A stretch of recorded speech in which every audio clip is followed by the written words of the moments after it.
Hello and welcome to another video for Midas Touch Toys, Games, Collectibles.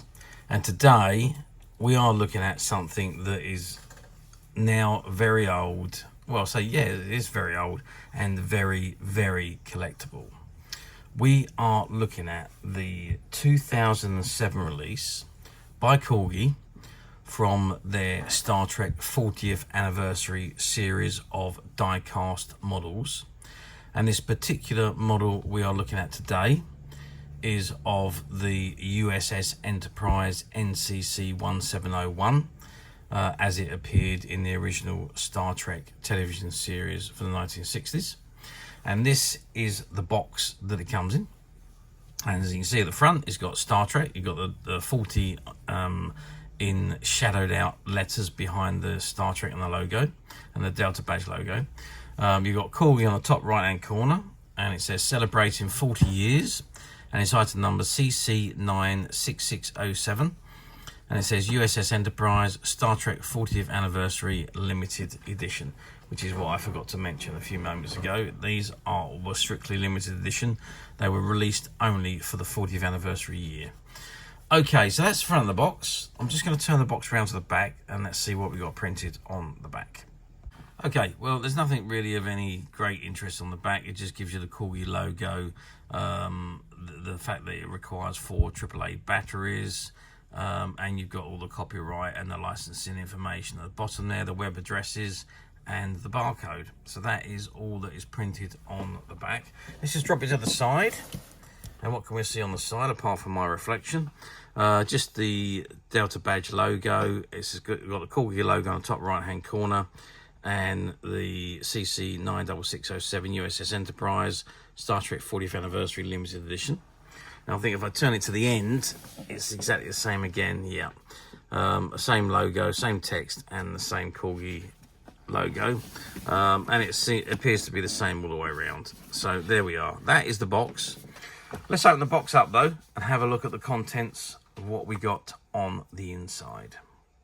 Okay, so I've removed the lid of the box.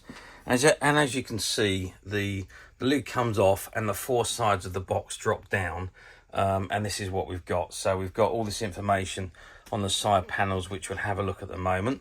The box is here and it's got this cover on it. If I just pull that out of the way, there you can see you've got the ship in there, and you've also got the certificate of authenticity and so on. What I'm going to do is I'm just going to lift this out of the way, move it to one side so we can have a look at the back board, and then we come in and have a look at the ship.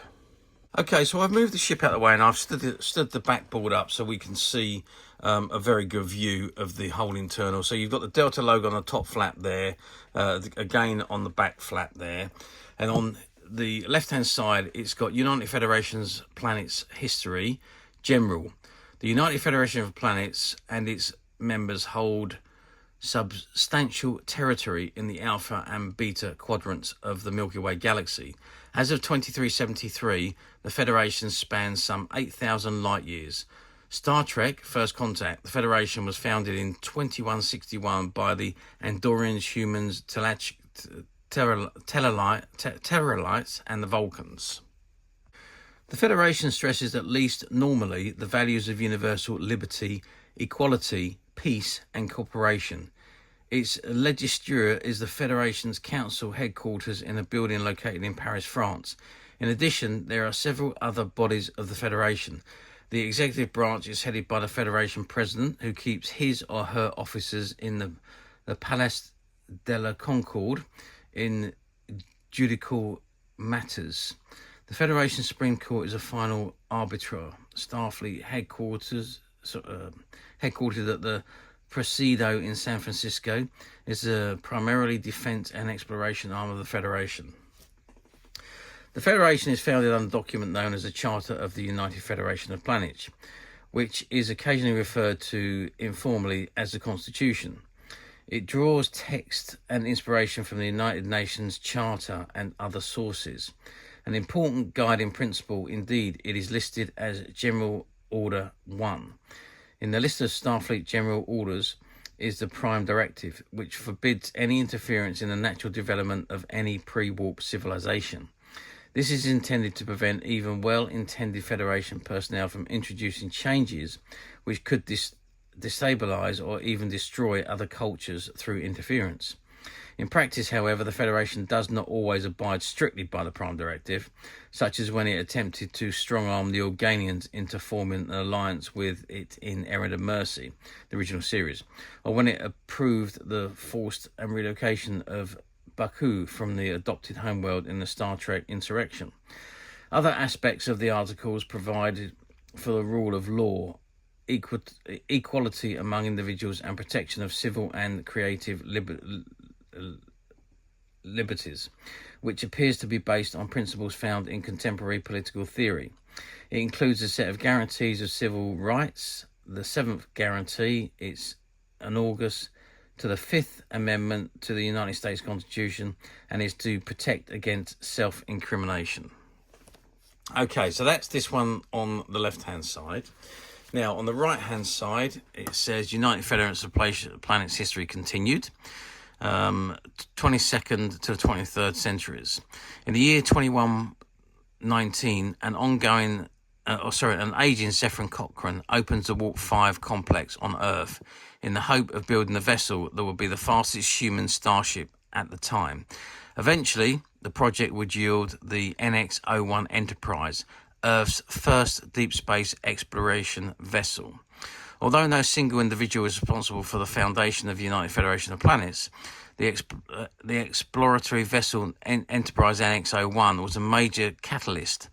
Under the command of Captain Jonathan Archer, it helped forge an alliance between the formerly belligerent Vulcan, Andorian, and Tellarite states, and forged a spirit of unity and cooperation in the Alpha Quadrant, culminating in a formal union in 2161. The Federation was formerly largely out of the ashes of the Earth-Romulan War of the late 2150s, ended in 2160, when the founding members saw the need for interstellar unity to prevent the horror of further war. Archer was one of the individuals who signed the Federation Charter after giving a historical speech that was still being studied 2 centuries later. Around 2223, tensions thickened between United Federation of Planets and the Klingon Empire. In 2267, the Organian Peace Treaty was signed, which ended major engagements. But the two interstellar powers remained in a state of Cold War, with occasional skirmishes over the next couple of decades.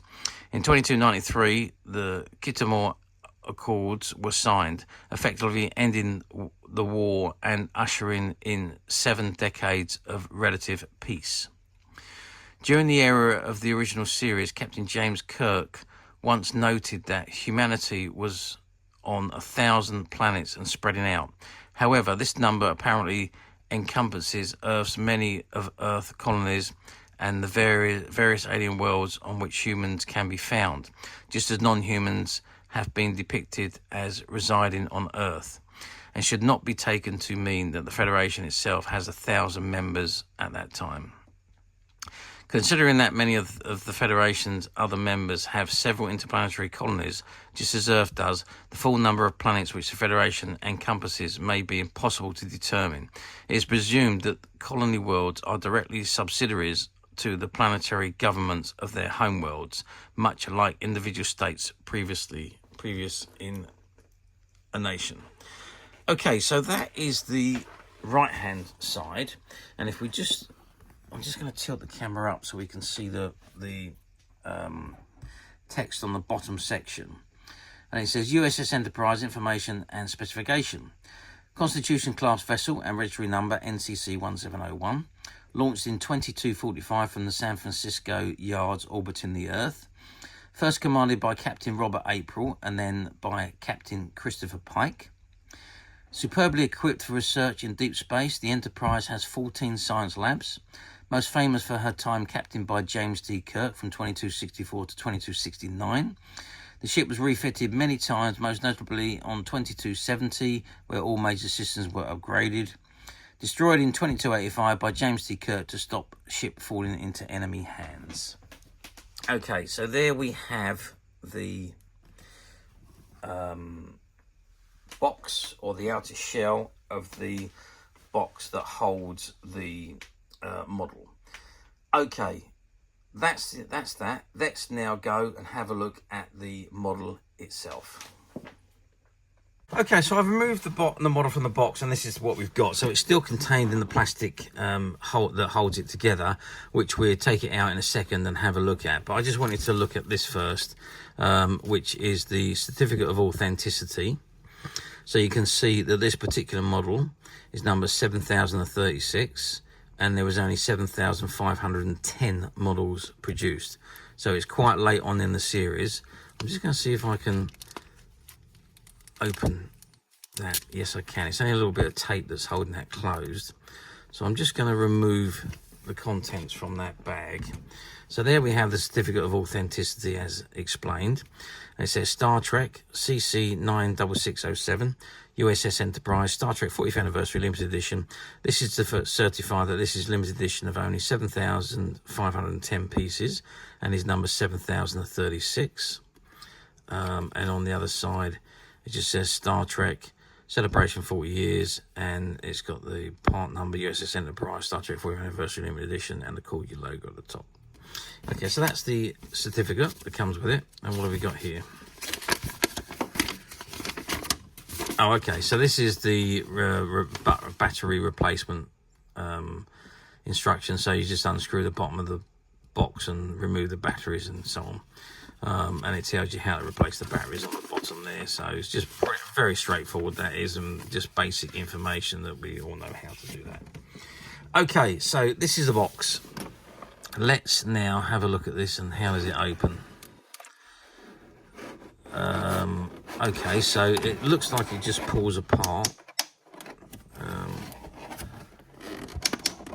Okay, I might have to do this off camera because it's a bit stiff and I don't want to cause any damage. So let me do this off camera and I'll have it out in a moment. Okay, so I've removed the components from the box and this is what we've got. So we've got the Enterprise there. We've got the base. Now the base does require batteries. There is 4 batteries that come with this, but they are sealed in the packaging. So I don't want to take them out and open them and use them. So what I'm going to do is I'm just going to go and put some batteries into this of my own batteries and switch it on so we can see it working in all its glory. We've also got the little round disc that sits on the top there, and the display holder, and that pops in the center there, and the ship pops on top of that. But before I put it all together, I'm just going to go off and put some batteries into this this base so we can see it all working. Okay, well, as you can see, I've unscrewed the back and I've put 4 batteries in it. I'm just going to put the cover back on and screw that back in. So it's just a little Phillips head screw that holds the battery compartment in. So that's all back in place. Okay, so we've got the on-off button there. So let's just switch that to on. Has anything happened? Nothing's happened. Oh, there's another button there. Oh, there we are. So there's the lights. That's how the base lights up for you to display your model. And then, of course, that centerpiece goes in the middle. And then the Enterprise, there's a hole on the bottom of the Enterprise just there, which the stand slots into, just like that. And there we have, oh, look at that. The Enterprise in all its glory, being displayed on that light up stand. It just looks absolutely phenomenal. The lighting on the ship just makes it look absolutely amazing. It really is awesome. It's a shame it hasn't got the stickers or anything on this or any markings. It is just basically the ship, so and it's cast in like a grey pewter, if you like. It's quite heavy, but it really does look awesome. Fantastic to display. It's a shame that light actually keeps going off because it's only on for a certain time and then it cuts off. But wow, I mean, it looks absolutely incredible. Let's just, if I can just hold it, I don't want to drop it. And I've lost the button. There we go. So I just wanted to look at what it looks like underneath. There you can see. So if you can imagine you had that on the display and you can see the Enterprise coming towards you. I mean, that is just absolutely incredible. It looks absolutely beautiful. A really, really nice model of the Enterprise. Absolutely fabulous design by Corgi. And yeah, they've just done absolutely amazing on these particular models. I think the whole point of this is for it to be lit up, for you to have it on display and just press a button when you want to see the lights on. It's just absolutely phenomenal. Yeah, I can't tell you how much I think this is superb. It is such a very, very nicely designed set. Obviously the Delta flag, the badge, as the stand makes it look incredible, and the lights just beaming up onto the ship is just out of this world. So absolutely amazing. Truly nice model. Okay, but before we finish, I want us to have a good look at the Enterprise. So I'm going to take the Enterprise off of the rubber bung is stayed inside the bottom there. Let me just pull that out. So that's the rubber bung that sits on top of the stand, and that protects the Enterprise when it goes onto the stand. Okay, I just want to get some measurements so you have an idea of the size of this amazing model. So we are looking at an overall length there of 20 centimeters, which is 8 inches. Width wise, the widest point is across the hull, which is 9 centimeters. And if we go height wise, we will go from the bottom of the main fuselage to the top of the nacelles, and that's 5 centimeters. And when the Enterprise is sitting on the stand, we're looking at a total height of about 12 centimeters. So from bottom to the top of the nacelle, which is the highest point, we're looking at about 12 centimeters. The finished design, well, like I say, it's not finished as you would expect the Enterprise to be. It's not in the white with all the markings on it. It's just like a pewter model, rather than the very, very detailed one. In fact, there's some lettering on the side there. Let's just see what that says. So 2005 Paramount Pictures United, used under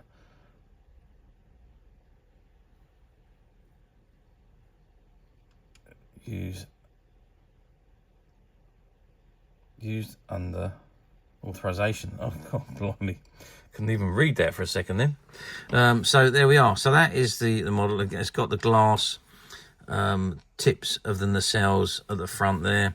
You've got a glass section of the bridge at the top, and the engineering section at the bottom. The deflector dish is just a plastic dish, and there's the shuttlecraft entrance, which has got the doors on but they don't open, and the backs of the nacelles, you've got again the glass balls. They don't actually light up or anything, they just they're just displayed, but then you don't need to, because you get the reflection from the lights on the base. So such a wonderful looking thing when it's on the base. It really is incredible. Yeah, I absolutely very impressed with this. I just think it's absolutely phenomenal. Okay, how well did these do? Well, they obviously sold out very quickly on these 40th anniversary items. And Star Trek was, even though it wasn't as big in the 2000s as it was in the 90s, it was still a highly popular show. There was still, although I think most of the series, I think all the series are definitely finished by 2007. And I think we were then waiting for the next movie to be produced, which took them back to the beginning, which was the first movie with Chris Pine and Zachary Quinton.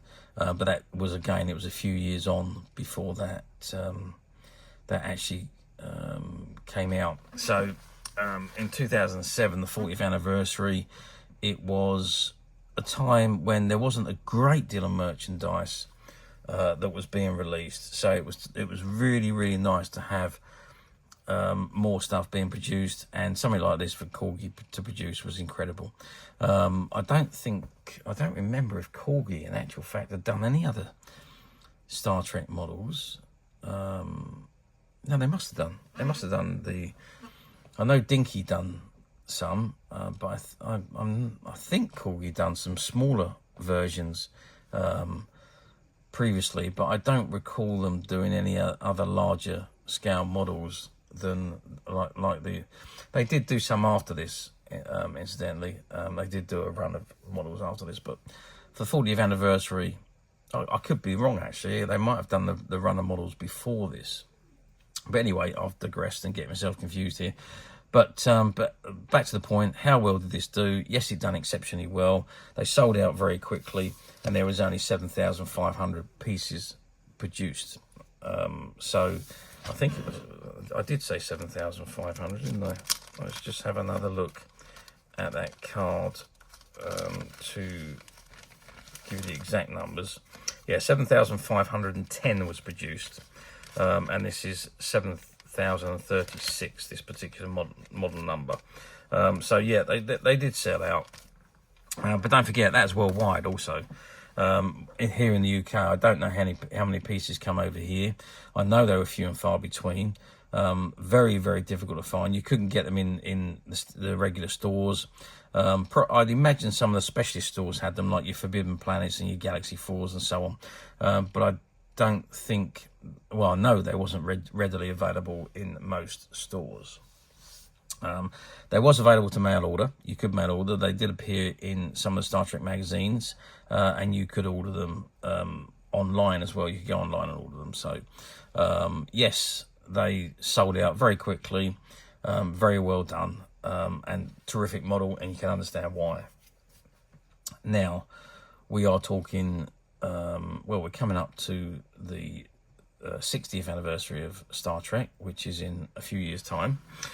So this was, what are we now? We're 2007 to 2024, so we're talking 17 years ago when this was produced.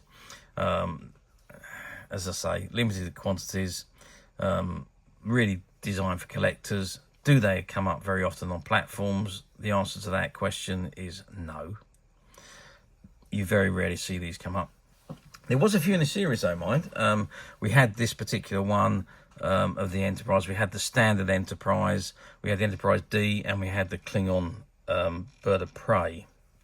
And I think that was the only 4 that was in the series. And all of them were very low numbers. So they don't appear on platforms very often. Yeah, they very rarely come up. When they do, you usually find that they're snapped up quite quickly. However, alternatively, we at Midas Touch have managed to find a few of these, and they are currently available to purchase on the Midas Touch website, which you can get to quite simply by clicking the link below.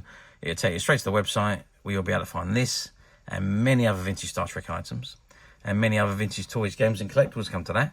There's over 10,000 products currently available on the website for you to view and purchase at your leisure. And don't forget to hit the subscribe button, because we're uploading videos for every new item that goes into the website. There will be something for everybody, and I am absolutely positive that this is something you're not going to want to miss, because we literally have thousands and thousands of new products which we're shooting videos for and uploading on a daily basis.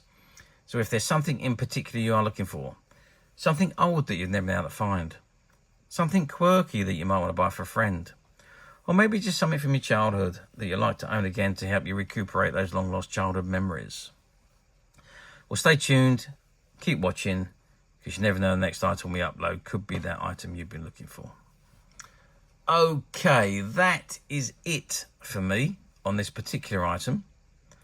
I do hope you've enjoyed reviewing this fantastic model with me. Thank you for watching, and we will see you again next time.